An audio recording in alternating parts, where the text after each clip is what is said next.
What is that in the closet? Oh yeah, it's time to talk about Go Kids.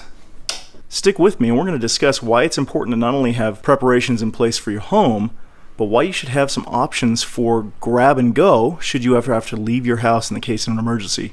Let's get to it.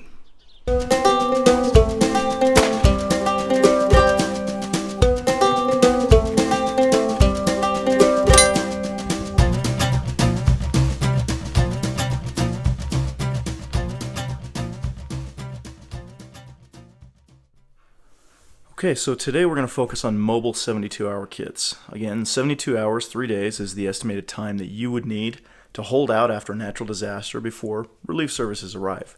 You'll also hear these called go bags or bug out bags. You can really make these out of any bag you'd like. We actually chose the 3-day packs from LA Police Gear. I'll put a link in the description below. They're a great price bag with a lot of the features that I want, and comparable bags can run upwards of $60 to well over $100. These are great for a few reasons, right? So they're a good sized backpack that can be cinched down to a smaller size if needed. They have a waist belt to distribute the weight, especially for my younger preppers. They have Molly or Pals webbing loops all over the bag, so you'll notice these all over. It lets you attach different items to the bag, like pouches, knives, things like that. Some people like them, some people don't. They can give the bag a little bit more of a tactical look, as you're seeing there. And they're hydration ready, so there's actually a pouch in the back where it can hold a hydration bladder. It doesn't come with one, but I actually prefer it that way. I'd rather buy the hydration bladder that I like to put in there. So we've picked one up for each member of the family, and we started filling them up with items specific to that person. It's important to think about what each family member would need in a 72-hour crisis. For example, our children each have activity books to keep them entertained or distracted, as well as a stuffed animal for comfort. Again, keep in mind that psychological preparedness is just as important as the physical aspect. Let's go ahead and dive into these. I'll show you exactly what we have. Okay, so a couple of things to point out right off the bat. Each of the kids has a paracord bracelet that they've attached to the outside. Can never have too much cordage with you. You also notice we've indicated an initial, just so we can keep track of whose bag is whose. And we've clipped a first aid kit, just a really basic one, on the outside of each of these bags. Digging into the front pouches, we've got a couple of different water methods here. Let me actually go ahead and loosen these. So with each of them, we have 2 bottles of water, and you'll notice a few more packs of water. These are sealed. They actually last a really long time. This one is December of 2019. I don't know if you can see right here. We started finding some of these packs. Again, they're a really temporary solution, especially the bottles. We actually change these out probably once a year just to make sure everything's fresh and not broken. Okay, so that's in the very front. Coming up to the top, we have some great little doodads here. Each of us has an emergency bivvy, a flashlight / glow stick. We have emergency utensils, a Mylar blanket, chapstick, because you can never have too much of that, a poncho,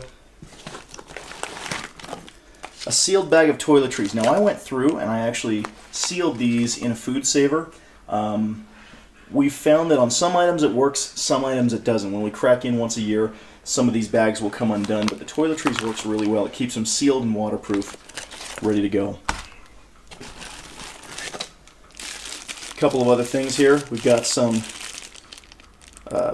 broad spectrum UV protection, some soap, some shampoo, so a few more toiletries. Each of them has a little multi-tool. Some Gatorade hydration. A candle and some matches. And a couple of glow sticks.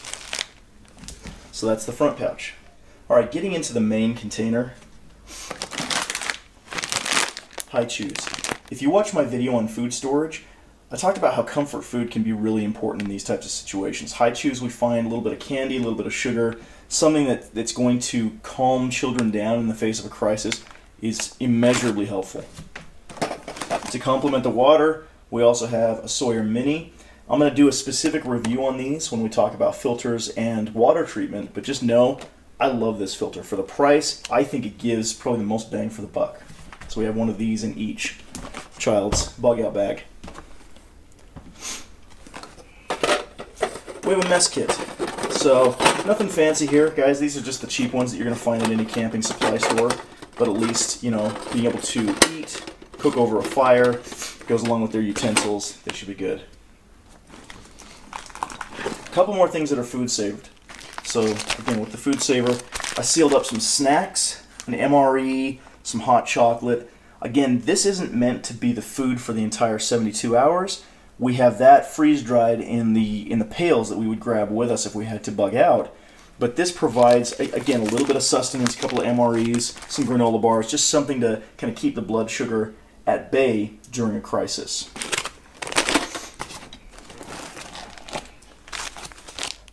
Some activity books. So again, I food saver these just so they're waterproof. I may one day switch these over to dry bags, but dry bags can get a little bit expensive. We do use them. I'll show you here in just a second. But just having some activities, a little stuffed animal, something that's going to keep them entertained, occupied, keep their mind off of whatever might be going on around them. This is super important, guys. We have a little pack of flushable wipes. Again, these will dry out. So that's why we end up changing these once a year, but these are like $1 over at Walmart, so it's not too bad. Alright, we have, again, a little bit sensitive here, we have some toiletries. So along with the toiletries, for your female preppers, you have to be cognizant of female needs. These are feminine hygiene products. Again, I've waterproofed them, I've sealed them up. This is important. Do not underestimate the importance of feminine hygiene products. Couple of bandages. You can never have too much first aid either. The problem is you just don't have a lot of room to put them in. A little notebook. Again, this goes with the activity side of things, writing notes. It's going to keep them busy.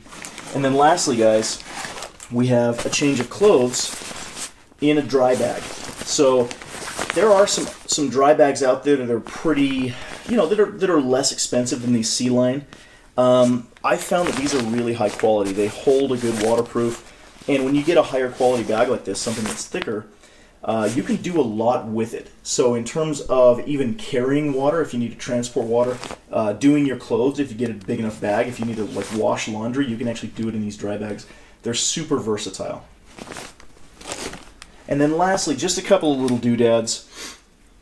So these are my personal favorite fire starting kit. I'm actually going to do a separate video on these. Just know that they are cotton balls soaked in Vaseline, and it may not sound like much, but I have found that these are some of the best fire starters I've ever come across. We just put them in old pill bottles, wrap them with some duct tape. Super handy. I actually got that idea from a good friend of mine, Solo now, and it's been fantastic. Alright, we have a basic first aid CPR booklet. Just again, any information that you can provide would be very helpful in that situation. Each kid, actually each of us, each member of the family has a whistle. And to go along with the fire starting, we actually have a full flint and steel set here ready to go. And it's something that I've taught my kids how to do, but at the same time, I've usually only had to do maybe one strike to get these going. So pretty simple. Guys, that's about it. Again, there's fancier go bags, but for our family, this was, you know, very simple, something to keep us going. I hope you found this video useful.